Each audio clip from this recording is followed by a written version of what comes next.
Bonjour et bienvenue à tous. Guinée, témoignage des victimes au procès du massacre du 28 septembre 2009. Conakry, Paris, le 28 février 2023. 5 mois jour pour jour après l'ouverture du procès sur les événements du 28 septembre 2009, le procès bat son plein. Avant de commencer, n'oubliez pas de vous abonner et d'activer la cloche de notification pour ne rater aucune de nos prochaines vidéos. C'est parti. Depuis le 14 février, la parole est aux victimes constituées partie civile. Cette étape essentielle dans leur quête de justice doit se dérouler dans le respect des règles de procédure jusqu'ici observées. La sécurité, l'accessibilité et l'inclusion des victimes restent un enjeu majeur de ce procès. Après plus de 40 audiences tenues, le procès du massacre du 28 septembre 2009 et des événements des jours qui ont suivi se poursuit dans le palais de justice du tribunal criminel de Dixin délocalisé à la cour d'appel de Conakry. La première phase d'audition de la première vague des 11 accusés renvoyés devant ce tribunal criminel s'est terminée le lundi 13 février 2023.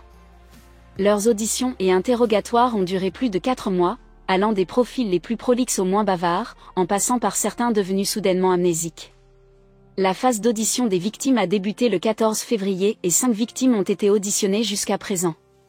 La première audition s'est tenue publiquement tandis que les 4 suivantes ont été réalisées à huis clos, à la demande des victimes par l'intermédiaire de leurs avocates.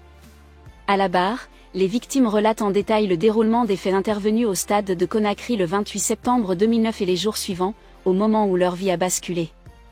La Fédération internationale pour les droits humains, l'Organisation guinéenne de défense des droits de l'homme et du citoyen et l'Association des victimes, parents et amis du 28 septembre 2009, partie civile au procès, poursuivent leur mobilisation aux côtés des plus de 600 victimes qu'elles accompagnent depuis près de 13 ans.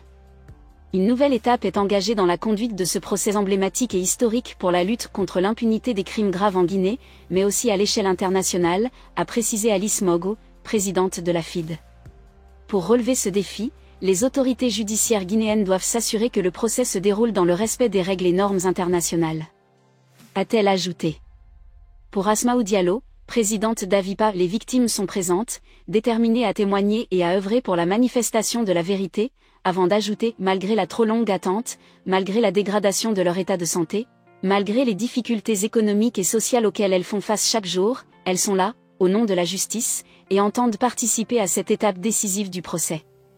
Les partenaires internationaux de la Guinée déjà mobilisés sur l'affaire du 28 septembre doivent redoubler d'efforts pour accompagner les juridictions nationales pendant toute la durée du procès, a souligné Souleymane Ba, président de l'OGDH.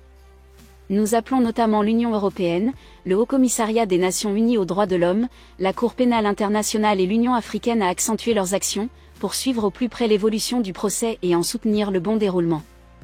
Les 3 organisations parties civiles renouvellent leur appel à ce que des dispositions particulières soient prises, en concertation avec les victimes, leurs avocats et la société civile, afin de garantir la sécurité et le bien-être des parties civiles, dont la majorité se trouve dans un état de vulnérabilité. Ces dispositions doivent garantir leur participation effective ainsi que la tenue sereine des débats tout au long du procès.